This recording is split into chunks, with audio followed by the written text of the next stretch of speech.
এই খবরটা করি কোথায় কানে শোনাই আরে ওরে জালা জান তো না আল্লাহর কামে ফকিরা মা আয়া রে মাতার ময়দানে ধারে ওরে জালা জান তো না চুল মাতার ময়দানে এসে আয়া রে ওরে জালা জান তো না आया रे और जाला जान तो ना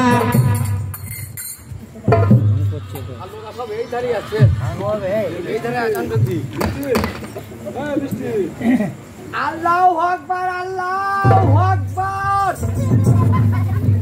মন্ত্রী বলো মুসলমান মুসলমান মুসলমান আজান দিচ্ছে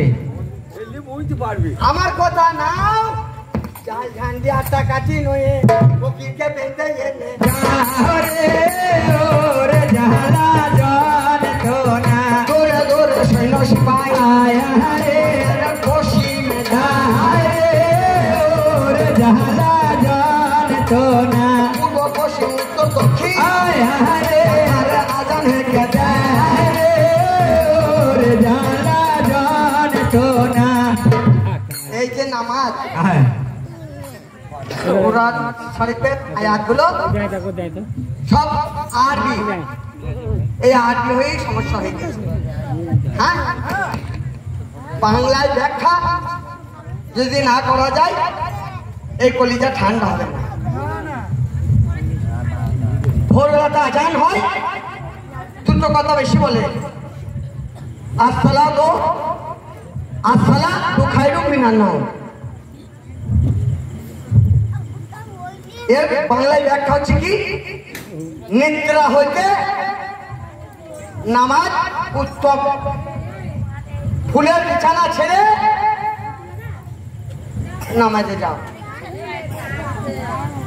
এত সহজ বাণী শোনার সঙ্গে মানুষ চেতন হচ্ছে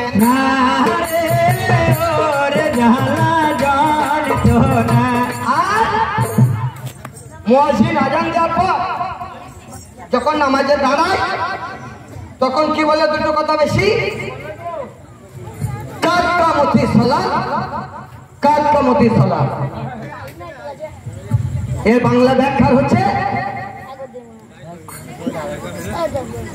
নামাজ আরম্ভ হচ্ছে ও জানেন ভাই বাংলায় যদি ব্যাখ্যা করা থাকতো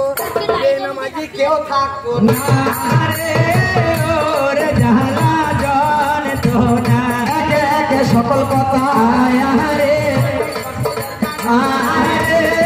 ওরে জালা জান তো না তো সঙ্গ তোমার সেই আল্লাহর কামাল ফকির স্বেচ্ছায় ধরা না দিলে কার বাবার সাধ্য আছে ওই বুজুর্গকে ধরবে সেদিন আল্লাহর কামাল ফকির গিয়ে বলল ও গরিব বাবাই আমি তোমার শত্রু নয় আমি তোমার দুশ্মন নয় এক কাজ করো ওই ভূত পূজা দূর করো এক কথায় বলো